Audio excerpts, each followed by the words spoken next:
We open up to the audience and unleash ourselves into the world.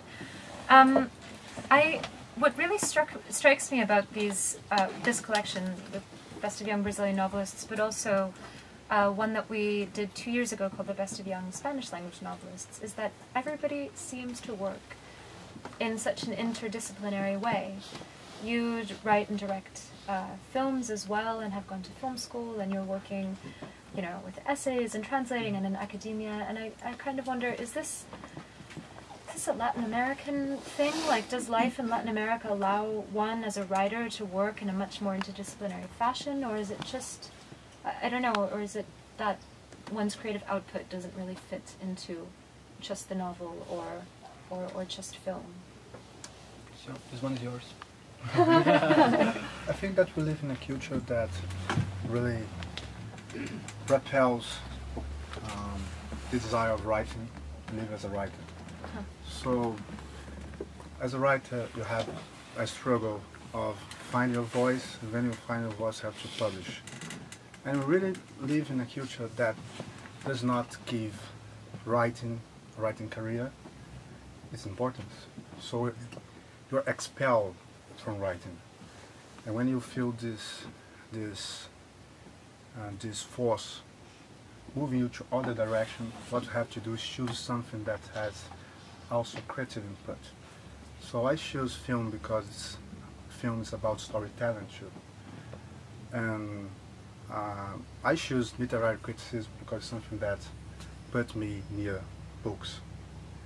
So I think that's kind of related, but I always think that it would be better to just wake up and write my things and publish my things and live a writing career.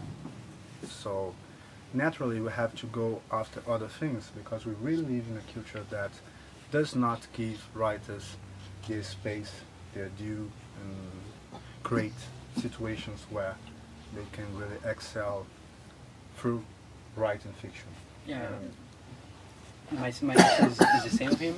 We do a lot of stuff because we have to make money. We have to make money to pay the bills.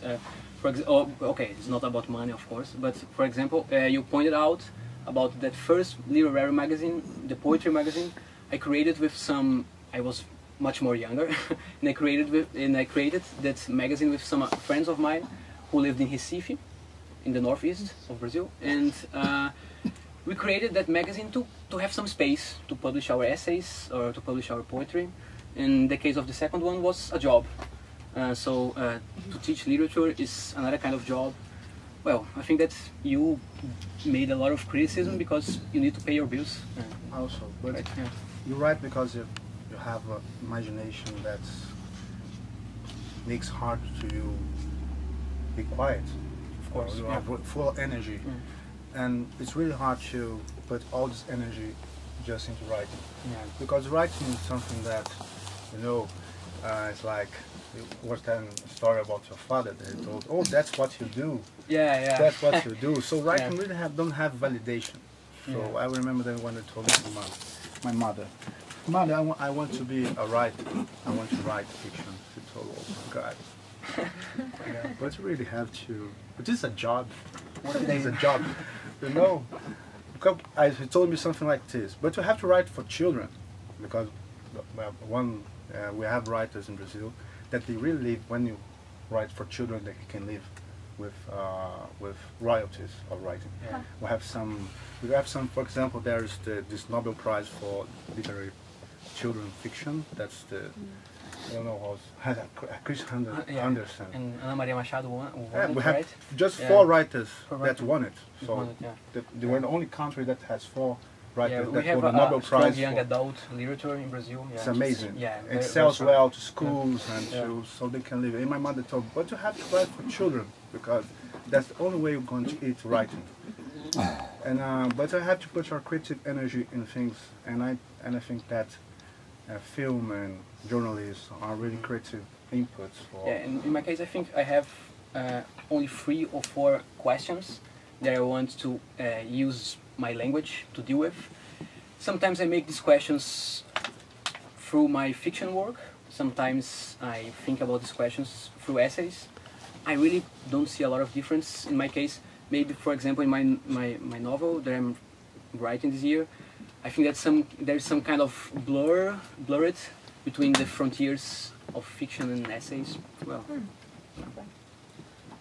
shall we wrap up and open it to the audience? And before Can I tell just one more thing? yeah, of course. Last Go thing. for it.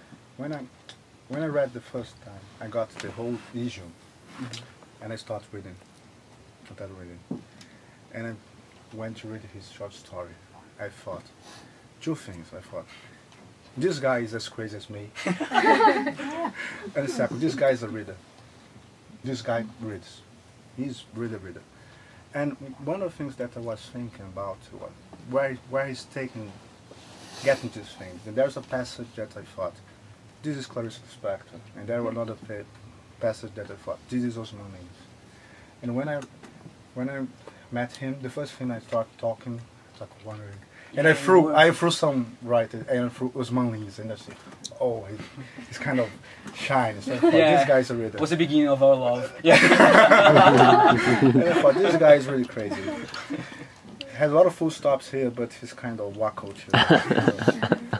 It's funny because in the car on the way over, I was saying to them that it's great that you guys are reading together because I feel a big affinity between your stories, and they said, well, that's because we wrote each other's stories. I am Vinicius Jatobá.